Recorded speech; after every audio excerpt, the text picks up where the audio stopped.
Hey, what's going on, everyone? Today, we're going to be talking about the brand new Skate update, version 0.28, and there's a ton to unpack here. So I want to take my time and walk through all of it with you in a way that feels like we're just chatting about the game. I know updates like this can sometimes look small on the surface. It's just a list of fixes and changes, but if you actually sit down and really think about how each one affects your time in the game, your sessions with friends, your attempts at challenges, and even just the small stuff like messing around with customization, it really starts to feel like a bigger shift.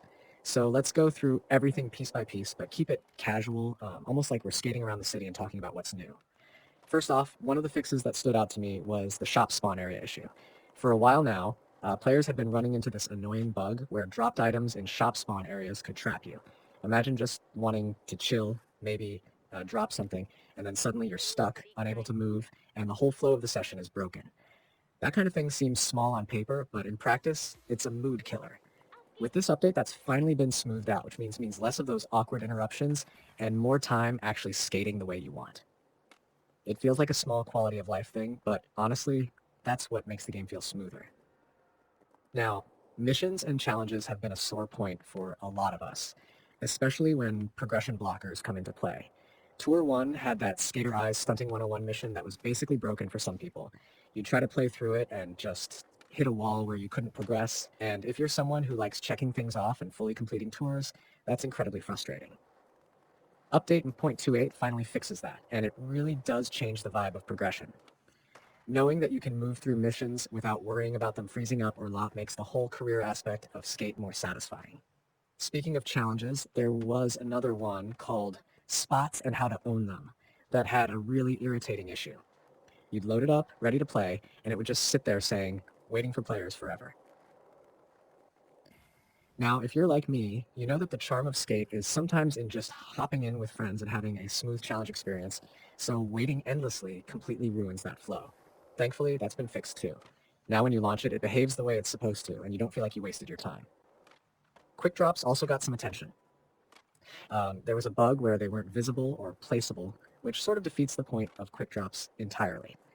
For a game that's all about creative freedom, placing things, setting up the world the way you want, and experimenting with what you can do, having that tool broken really sucked. Update 0.28 restores it, and now quick drops are visible and actually usable again. That's the kind of fix that directly feeds creativity, because now players can get back to setting up weird, fun obstacles and experimenting with combos they wouldn't normally be able to try. Another issue that was particularly strange was this rare bug where exiting a grind could literally make your skater disappear. And I don't mean disappear in a stylish way like a trick gone wrong. I mean your character would just vanish, glitch out, and break immersion. It didn't happen to everyone all the time, but if it happened to you, it was jarring. Fixing that makes grind lines much smoother and less scary, since you don't have to worry about vanishing mid-session. Challenges keep coming up because they're such a big part of how people play Skate. One that had to be pulled for a bit was called Pad Hopper. There was a world prop issue that made it unplayable, so the devs temporarily removed it. Update 0.28 brings it back, and that's always nice, because no one likes seeing content get pulled out of the game. Getting a challenge restored means more variety, more things to do, and it feels like the devs are actively making sure nothing goes to waste. On the visual side, there were a couple of fixes that make the game look and feel a lot better. One was the ripcard customization screen. There was this weird flickering issue where it would rapidly flip between old and new assets. It wasn't game breaking, but it looked messy and felt unfinished. Now that it's fixed, customization feels smoother and more polished. And then there was the Sandvan list preview issue where some players would get a black screen or even a soft lock, which is one of the most frustrating things that can happen.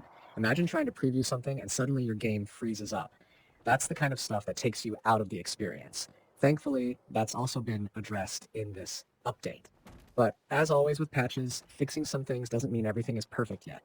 There are still some known issues hanging around, and it's good that the devs are transparent about those instead of pretending they don't exist. One big one is the replay editor export. Even after this update, exporting still has stuttering problems. For players who love making clips, montages, or just showing off stylish lines, this is a major pain point.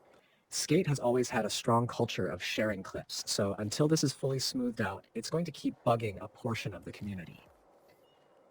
Another issue has to do with unlocking certain neighborhoods. The financial area, market mile, sometimes doesn't show unlock criteria properly, and that means the missions tied to it don't appear either. That can be confusing, especially if you're not sure whether you missed something or if it's the game's fault. The workaround right now is just to complete more challenges, and eventually it opens up, but it's not exactly intuitive.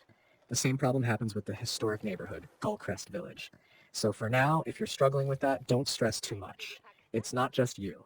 It's a known problem that still needs ironing out.